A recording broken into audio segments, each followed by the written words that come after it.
네, 안녕하세요. 주식은 역시 기릿기릿의 기릿입니다. 안녕하세요, 기릿님분들.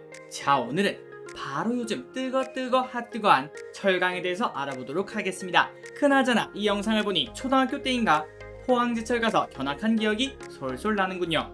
그때 느낀 감정은 와, 멀리서도 뜨겁다 였습니다. 그렇다면 보로 앞에서 일하시는 분은 얼마나 뜨거울까요? 어쨌든 오늘은 제작 과정도 뜨거운 철강에 관련된 주식을 공부해보도록 하겠습니다. 오늘도 저 기릿과 같이 공부하러 와주셔서 정말 감사합니다. 같이 공부하시죠. Let's get it!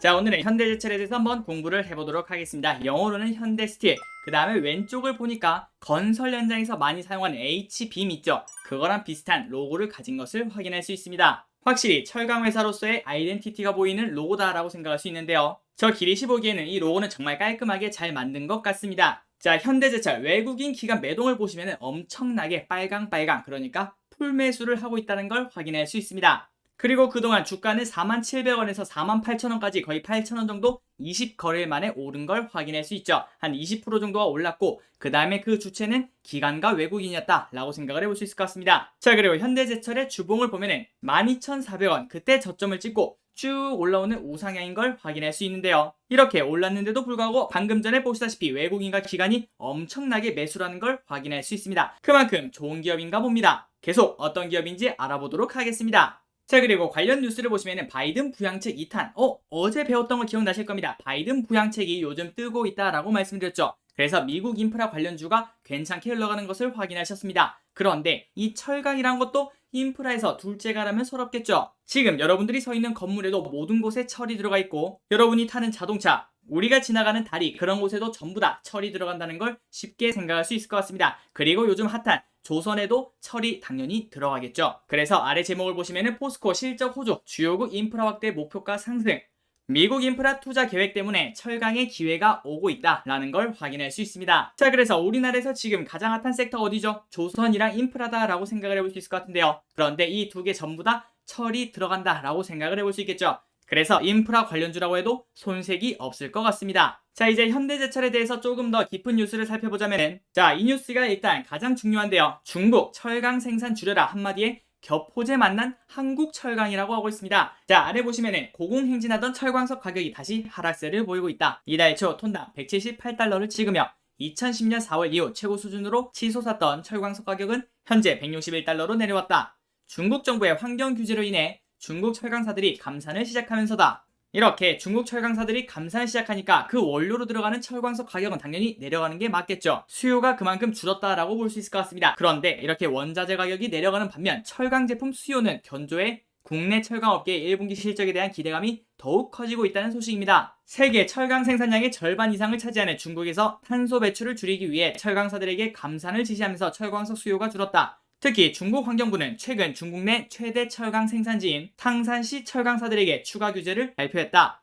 그리고 이런 식으로 감산을 지시하니까 철광석 수요도 같이 줄어들 전망이며 실제로 중국 내 제철소에서 철광석 소비가 줄어들자 중국 주요 항국의 철광석 재고도 3주 연속 증가하는 모습을 보여주고 있다고 합니다. 그래서 올해 최고치를 경신했다고 하는군요. 그 와중에 철광석 공급은 원활하게 이루어지고 있으며 중국 철강 매체에 따르면 신규 광산이 가동하고 기존 광산이 재가동하면서 올해 전 세계적으로 총 1억 3천만 톤의 철광석 공급이 늘어날 전망이라고 하고 있습니다. 그러니까 여러분도 아시다시피 원자재 슈퍼사이클이 오고 있습니다. 그래서 철광석 가격이 이렇게 쭉 올라가고 있으니까 사람들이 생산을 많이 하고 있죠. 그런데 그 와중에 중국에서는 감산을 지시했으니까 공급은 늘어나는데 수요는 줄어드는 그런 현상이 나타납니다. 그렇다면 철광석 가격은 어떻게 될까요? 당연히 내려갈 수밖에 없겠죠. 자, 그래서 그 내용을 아래서 확인할 수 있습니다. 철강업계에서는 이에 따라 철광석 가격이 2분기부터 안정될 것으로 보고 있다. 그러나 중국 철강사들의 감산으로 철강 제품 공급이 수요에 미치지 못하면서 철강 제품 가격은 계속 오를 전망이다 라고 하고 있습니다. 자, 이 말은 무슨 소린가? 방금 전에 보셨던 중국에서 감산을 발표해서 철광석 가격이 떨어지는 거는 이해를 하셨을 겁니다. 그 이유가 뭐라고요? 수요가 줄고 공급은 올라갔으니까 당연히 철광석 가격은 떨어지는 게 맞겠죠. 하지만 철광석을 사용해서 철강 제품을 만들지 않습니까? 그런데 그거를 중국에서 줄였다고 했죠. 그렇다면 그 철강 제품 공급이 수요에 미치지 못하는 결과가 나오게 될 겁니다. 그렇다면 이거는 공급은 줄어들고 수요는 올라가게 되죠. 왜 그렇죠? 인프라에 대해서 다들 관심이 높기 때문에 그렇습니다. 그렇다면 철강 제품 가격은 당연히 오를 수밖에 없을 겁니다. 자, 그리고 그 결과로 국내 철강업계에서도 지난해 말부터 철강제 가격을 계속 올리고 있다는 걸 확인할 수 있군요. 오늘 공부하는 현대제철에서도 지난해 12월 유통형 열연 가격을 15만원 인상한 데 이어 올해 1월부터 3월까지 총 10만원을 인상했다. 4월에는 강관 제품을 5만원 인상하기로 했다. 지속적으로 인상하는 걸 확인할 수 있습니다. 그리고 아래 보시면은 철강업계 관계자는 중국 철강사들의 감산 역량으로 철광석 가격은 당분간 오르지 않을 것으로 보인다며, 반면 경기 회복에 따라 철강 제품 수요는 늘어나는데 위에서 보시다시피 중국에서 감산 지시를 내렸기 때문에 공급이 충분치 않아 제품 가격 인상 기조는 이어질 것으로 보인다고 설명했다는 소식입니다. 이 기사를 바탕으로 보면 우리나라 철강 회사들은 극도의 호재를 만났다라고 생각을 해볼 수 있을 것 같습니다. 자, 다음은 뉴스 타이틀 한번 보도록 하겠습니다. 철광석 가격 하락, 그 다음에 포스코 현대제철은 제품 가격 인상, 방금 전에 보셨던 그 뉴스였습니다. 자, 다음은 현대제철 턴어라운드 기대, 목표 주가 50% 상향. 현대제철 철강업계 ESG 경영 선도한다. 현대제철 1571억, 기아 1520억, 눈덩이 탄소 부채의 초비상, 이런 기사들을 확인할 수 있었습니다. 자, 그중에 첫 번째 뉴스를 보시면 방금 전에 보셨던 그 기사랑 거의 비슷한 내용입니다. 철광석 가격이 하락세를 보이고 있다. 중국 정부의 환경 규제에 따라 중국 철강업체들의 수요가 줄어들 가능성이 커졌기 때문이다. 그리고 그 와중에 중국산 저가 제품이 줄면서 오히려 포스코와 현대제철은 제품 가격을 올리고 나섰다는 소식입니다. 보통은 철광석 가격이 하락하면 제품 가격도 하락하겠죠. 하지만 이번에는 국내 철강 제품 가격은 계속 오르고 있다고 합니다. 그 이유가 뭐냐? 중국 철강업체들이 제품 생산량을 줄이는 것에 비해 코로나 사태 이후 경기 부양책 영향으로 수요는 오히려 늘었기 때문이다. 방금 전에 위에서 공부하셨던 내용이 그대로 나와 있는 걸 확인할 수 있습니다. 공급은 줄었는데 수요는 느니까 가격이 올라갈 수밖에 없겠죠. 자, 철강업계 관계자는 철광석 가격이 지난해 같은 기간과 비교하면 여전히 2배 가까이 높은 수준이기 때문에 제품 가격을 올릴 수밖에 없으며 수요도 연말까지 이어질 것으로 보여 가격 인상 여력도 아직도 존재한다 라고 했다는 소식입니다. 자, 다음 뉴스는 현대제철 턴어라운드 기대, 목표 주가 50% 상향이라고 하고 있는데요. 정말 짧게 보시면은 전문가들은 현대제철이 바닥을 딛고 실적 회복 사이클에 진입했다고 보고 있다. 교보증권은 현대제철이 올해 5,641억 원의 영업이익을 낼 것으로 예상했으며 전년 대비 672%나 늘어난 수치라고 하고 있습니다. 교보증권에서는 대규모 턴어라운드가 예상된다며 자동차, 건설 등 전방 산업에서 수요가 살아나고 고부가 LNG선을 중심으로 수주가 확대되면서 별도 기준 두 자릿수 매출 성장과 2019년 이후 가장 많은 영업이익 달성이 전망된다. 그래서 이 같은 이유로 목표 주가는 기존 35,000원에서 53,000원으로 51%를 높여 잡은 걸 확인할 수 있습니다. 자, 그리고 참고로 현재 가격은 48,000원 정도에서 왔다 갔다 하고 있습니다. 자, 다음은 이제 좀 안 좋은 소식이다 라고 볼 수 있는데요. 730억 번 현대제철 배출권 구입비는 1,571억이나 된다고 합니다. 기업 부담 눈덩이란 소식인데요. 이제 여러분도 아마도 알고 계실 거라고 생각해요. 탄소 배출권이 뭐였죠? 너희는 탄소 배출을 이만큼만 하렴 이라고 정해준 수치가 있어요. 하지만 물건이 잘 팔리고 그 다음에 생산을 많이 하다 보면은 그 수치를 충분히 넘길 가능성이 존재하고 있겠죠. 그래서 현대제철, 기아, 포스코, 삼성전자, SK하이닉스 이런 기업들은 탄소 배출이 정해진 탄소 배출 양보다 훨씬 더 많이 배출하는 걸 확인할 수 있습니다. 그렇다면 이 기업이 아유 미안해 우리가 다음부터는 안 그럴게 라고 할 수는 없겠죠. 그래서 이렇게 탄소 배출을 많이 하는 기업들은 그 초과된 물량이 있지 않겠습니까? 그만큼 다른 회사한테 그 탄소 배출권을 사와야 합니다. 그런데 그 비용이 어마무시하겠죠. 자, 내용을 보시면 기아는 지난해 처음으로 1,520억 원의 온실가스 배출 부채를 회사 재무제표에 반영했다. 회사 측은 미국에서 판매한 차량 중 연비 규제를 충족하지 못한 물량이 많아지면서 비용을 미리 예상해 부채로 잡았다고 설명했으며, 이를 해소하기 위해서는 부채로 잡은 만큼 탄소 배출권을 미국 시장에서 사와야 한다는 뜻이라고 하고 있습니다. 그리고 자동차뿐만 아니라 철강 등 제조업체들은 탄소 배출권 제도 강화에 따른 재무 부담을 호소하고 있다. 기아처럼 일부 기업은 탄소권 구매 비용을 대거 배출 부채로 이미 반영했으며 2019년에 1,143억 원의 온실가스 배출 부채를 쌓았던 현대제철은 지난해 1,571억 원까지 부채 규모가 늘었다. 작년 영업이익 730억 원의 2배를 지급하고 탄소 배출권을 사와야 한다는 뜻이라고 합니다. 자, 그런데 이 탄소 배출이라는 거는 생산을 많이 하면 많이 할수록 더 많아지겠죠. 그래서 올해 경기 회복으로 공장 가동률이 대폭 높아진다는 점도 기업들이 겪는 딜레마다. 가동률 상승, 탄소 배출량 증가, 배출권 구매 비용 상승으로 연결될 수 있기 때문이죠. 특히 지난해 공장 가동률을 70%까지 줄여 상대적으로 탄소 배출이 적었던 정유업체가 향후 큰 타격을 받을 수 있다라는 관측도 나오고 있다고 합니다. 그래서 단기간에 탄소 배출량을 줄이기 어렵다는 점을 감안한다면 제조업체를 중심으로 한 국내 업체들의 재무 부담이 한층 더 커질 것이라는 의견도 존재하고 있다고 합니다. 자, 지금까지 뉴스를 봤습니다. 지금까지 정리해보자면은 이 회사는 철강을 만드는 회사구나 라는 걸 알게 되었고, 철광석 가격은 어떻게 됐다고요? 내려가고 있다고 합니다. 그 이유는 중국에서 감산 명령을 내렸기 때문이죠. 그리고 플러스 보통 철광석 가격이 내려가게 되면은 철강 제품도 내려가야 되겠죠. 하지만 철강 제품은 수요가 많기 때문에 계속 올라가는 기조라고 하고 있습니다. 그렇다면 그 스프레드, 철광석 가격, 원재료랑 그 다음에 파는 가격, 그 가격이 벌어지게 되겠죠. 그렇다면 우리나라 철강 회사들의 영업이익률이 훨씬 더 커지는 그런 효과를 볼 수 있을 것 같습니다. 정말 간단하게 설명드리자면은 밀가루 가격은 내렸는데 짜장면 가격은 올랐다. 그렇다면은 중국집 사장님의 얼굴은 한박 웃음이 빵긋빵긋 지어져 있겠죠. 자, 이제 현대제철의 매출 구성을 한번 보도록 하겠습니다. 심플하겠죠? 판재와 봉형강이 대부분인 걸 확인할 수 있는데요. 아마도 많은 기린이분들은 이 판재라는 단어, 그 다음에 봉형강이라는 단어가 익숙하지 않을 수 있는데요. 조금 뒤에 그게 뭔지 한번 살펴보도록 하겠습니다. 자, 사업보고서를 한번 보도록 하겠습니다. 업계 현황, 산업의 특성, 철강업은 용선의 제조와 압연, 주조 등 가공을 통해 각종 철강제를 생산하는 산업으로 대표적인 국가 기간 산업이며 동시에 막대한 초기 투자를 요하는 장치 산업이기도 합니다. 철강은 산업의 쌀이라고 할 만큼 중요한 기초 소재로서 자동차, 건설, 조선, 가전, 기계 등 주요 산업의 안정적인 발전을 위한 기본 전제입니다. 이러한 이유로 철강 산업의 규모와 기술 수준은 그 나라의 경제력과 국력의 철도로 평가되며 우리나라도 철강 산업의 기반 위에 안정적인 국가 경제 발전이 이루어졌다고 할 수 있습니다. 자, 성장성을 보시면은 지난해 세계 경제는 코로나19 팬데믹에 따른 충격으로 경기 침체를 겪었지만 올해는 선진국을 중심으로 경제 활동이 재개되면서 세계 경제 성장률도 큰 폭으로 반등할 것으로 전망되고 있습니다. 특히 자동차, 건설 등 전방 산업의 회복세가 기대되며 이에 따라 글로벌 철강 수요도 큰 폭으로 증가할 것으로 예상된다. 자, 그리고 작년, 그 다음에 재작년 우리나라 철강이 정말 좋지 않았습니다. 그 이유가 바로 여기 나와 있는데요.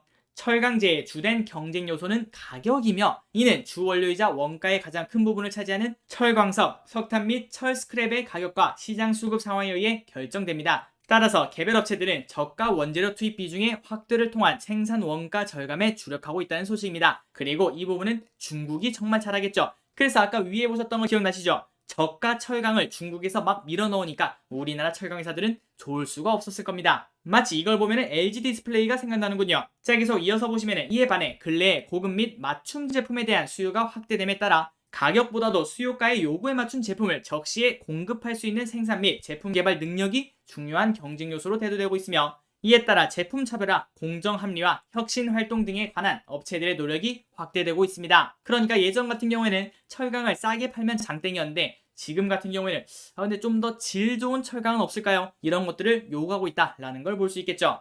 자, 그리고 주요 제품을 보시면 이렇게 아까 보셨던 그 단어 봉형강, 판재 이런 걸 확인할 수 있고 구체적 용도는 건축, 산업, 자동차, 강관, 조선, 내외장재 이런 식으로 있는 걸 확인할 수 있습니다. 그러니까 여러분들 손에 잡히는 거 웬만해선 철이다 라고 생각할 수 있겠죠. 자, 그 중에 봉형강이 뭐냐? 일단 봉형강은 봉강이랑 형강을 합친 말입니다. 그러니까 봉강은 이런 식으로 동그란 거, 네모난 거, 육각형 아니면 작은 동그란 거 아니면 사각형 이런 것들 있죠.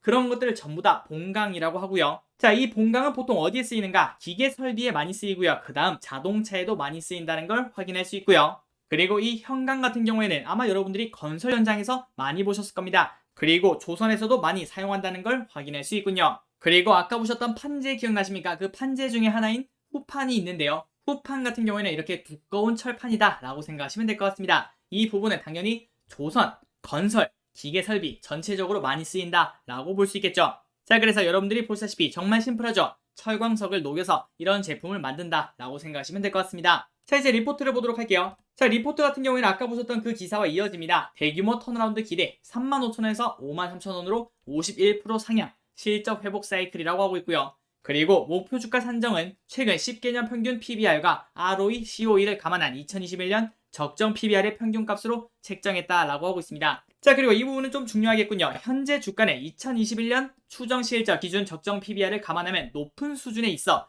밸류에이션 매력은 크지 않고 그러니까 지금 싸지 않다라고 말을 하는 겁니다. 다소 가격 부담이 있는 수준으로 판단한다. 하지만 확연한 전방 시장 개선이 진행되고 있고 동사의 실적 역시 전년비 혹은 추정치 대비 크게 개선될 여지가 있는 만큼 성장기 매수 관점으로 접근이 필요하다. 자, 그래서 얼마나 성장하느냐? 일단 지금 현재 예측으로는 2021년 연결 매출액이 9.1% 성장할 것으로 예상이 되며 영업이익은 무려 672%나 성장한다라는 걸 확인할 수 있군요. 최근 경기 회복에 따른 철강 가격 강세, 수요 회복 기대 및 제품 가격 인상 등에 힘입어 2021년 실적은 대규모 턴어라운드 성공 예상, 코로나19 백신 개발 및 글로벌 경기 회복에 따른 경제 성장률 반등, 자동차 건설 등 전방 산업의 확연한 수요 회복과 요즘 핫한 고부가 LNG선 중심 수주 확대로 별도 기준 두 자릿수 매출액 성장과 19년 이후 최고 영업이익 달성 전망이라고 하고 있습니다. 자, 그런데 여기서 보면 조금 이상한 게 있죠. 왜 계속 19년 이후일까요? 그렇다면 그 전에는 훨씬 좋았다라고 생각을 해보시겠죠. 이 부분은 조금 뒤에 살펴보도록 하겠습니다.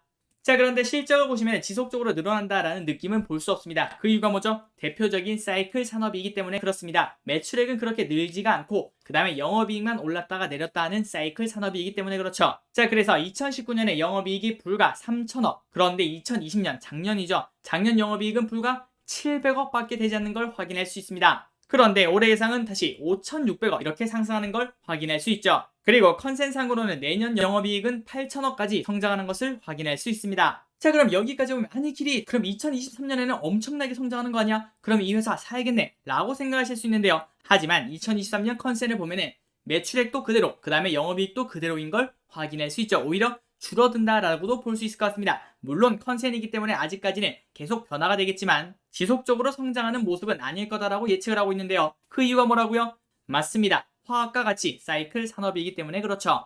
그래서 기린이분들이 투자를 하실 때 이 회사가 사이클 산업인지 아니면 지속적인 성장하는 산업인지 그런 것들은 꼭 체크를 하셔야 된다라고 생각을 해볼 수 있을 것 같습니다. 자, 그리고 이건 옆에 친구 차트죠. 포스코의 10년 차트입니다. 이런 식으로 사이클이 쭉 내려왔다가 올라갔다가 쭉 내려갔다가 올라갔다가 하는 것을 확인할 수 있죠. 그리고 여기 보면 아마도 한 2년 정도 올라가고 그 다음에 2년 정도 내려가고 그런 현상을 보고 있으니까 지금 현재 한 1년 정도 오르지 않았습니까? 그렇다면 혹시 1년 더? 라는 생각도 조금은 해볼 수 있을 것 같습니다. 하지만 그 이상은 욕심이 될 수도 있다라는 것도 같이 생각해 볼 수 있겠죠. 자, 그리고 지금 현재 가격은 48,000원 내외라고 말씀을 드렸는데 그리고 최근 나와있던 리포트의 적정 가격을 보면은 목표가 53,000원에 거의 위치한 걸 확인할 수 있다라는 점도 알려드리도록 하겠습니다. 자, 이제 마지막으로 차트를 보도록 할게요. 자, 차트를 보시면 일봉 쭉 올라가고 있죠. 엄청나게 올라가고 있는 말 그대로 사이클의 바람을 제대로 탔다라고 생각을 할 수 있을 것 같습니다. 최저 12,400원에서 48,000원까지 엄청나게 오른 걸 확인할 수 있군요. 거의 1년 만에 4배 정도 올랐다라고 생각하시면 될 것 같습니다. 자, 이제 주봉을 봐야 되는데 주봉을 보기 전에 이 부분을 한번 보도록 할게요. 아까 보셨던 매출은 2019년부터 했습니다. 그때는 매출액이 20조, 영업이익은 3천억 밖에 되지 않는 걸 확인할 수 있죠. 하지만 그것을 올해 같은 경우에 매출액이 2배 정도 뛰는 것을 확인할 수 있습니다. 그런데 사이클 산업이니까 매출액은 거의 비슷한 걸 확인할 수 있죠. 하지만 그 전을 한번 보도록 하겠습니다. 2016, 2017, 2018 이때 매출액은 거의 비슷한 걸 확인할 수 있는데요. 그런데 영업이익이 무시무시하죠. 1조가 셋 다 넘는 것을 확인할 수 있습니다. 그런데 지금 2021년에 이렇게 성장을 한다고 했는데 영업이익은 7천억 밖에 되지 않는 걸 확인할 수 있고 2022년에도 8,400억, 1조가 되지 않죠. 그렇기 때문에 영업이익만 보자면은 2016, 2017, 2018을 따라갈 수 없다라는 걸 기억하시고 이제 주봉을 보시면 될 것 같습니다. 자, 주봉을 한번 보도록 하겠습니다. 주봉을 보면은 2016, 2017, 2018 왼쪽에 어느 정도 가격인지 확인이 가능하죠. 대략 5만원 정도에서 한 7만원에서 왔다 갔다 한 것을 확인할 수 있습니다. 이 정도에서 박스를 만들었었군요. 하지만 지금 이렇게 쭉 내려왔다가 다시 올라오고 있는 것은 확인할 수 있는데 그런데 지금 이렇게 주가가 올라와서 거의 2016, 2017, 2018 하단부랑 비슷한 걸 확인할 수 있죠. 그렇다면 방금 전에 보셨던 그 영업이익을 한번 또 올려볼 수 있을 것 같습니다. 잠깐만 길이. 아까 봤을 때 2016, 2017, 2018 그 영업이익은 1조가 넘었는데 지금 올해 컨센으로는 1조 안 넘는데 그리고 내년 또 안 넘고 그렇다면 이 주가가 더 올라가기는 쉽지 않지 않을까? 라는 생각도 해볼 수 있을 것 같습니다. 물론 그때는 코스피가 2000 초반이었고 지금 현재 코스피는 3000 초반이기 때문에 이 부분도 충분히 생각을 해봐야 될 것 같습니다. 한번 기린이분들이 이 부분을 체크하시면 좋을 것 같습니다. 자, 기린 여러분들 한번 별점을 매겨보도록 하겠습니다. 영업이익과 매출액이 늘고 있는가 별점 몇 개인지 한번 해보시고요. 그 다음에 사람들이 주목할 만한 이벤트가 존재하는가 이 부분도 한번 체크해보시고 마지막으로 안전마진이 존재하는가 이 부분도 한번 별점을 매겨보시기 바랍니다. 자, 그리고 기린 여러분들 현대제철 공부하시고 난 다음에 이렇게 별점을 매겨보시고 그 다음에 그 이유와 함께 댓글에 한번 남겨주시면 감사하겠습니다. 그러시고 난 다음에는 저 기린이 하나하나 다 읽어보고 저의 생각도 정리를 하고 그리고 여러분들도 다른 기린이분들의 댓글과 별점을 보면서 생각을 정리하시면 더 좋은 투자가 될 수 있겠죠. 집단지성이라는 건 이럴 때 필요한 것 같습니다. 그러니 꼭 공부하시고 난 다음에 별점을 매겨서 한번 댓글을 적으시면 감사하겠습니다. 자, 결론 한번 내려보도록 하겠습니다. 원자재 슈퍼사이클이 진행 중이죠. 그래서 철강석 가격이 오르고 있는 걸 확인할 수 있습니다. 그런데 그 와중에 중국에서 감산이 들어갔다고 했죠. 그래서 중국발 호재로 인해 우리나라 철강이 빵끝 웃고 있다. 하지만 그걸 이미 상당히 반영한 듯한 주가는 체크를 해봐야겠죠. 그리고 턴어라운드를 성공했습니다. 올해 예상 펀은 28, 내년은 14.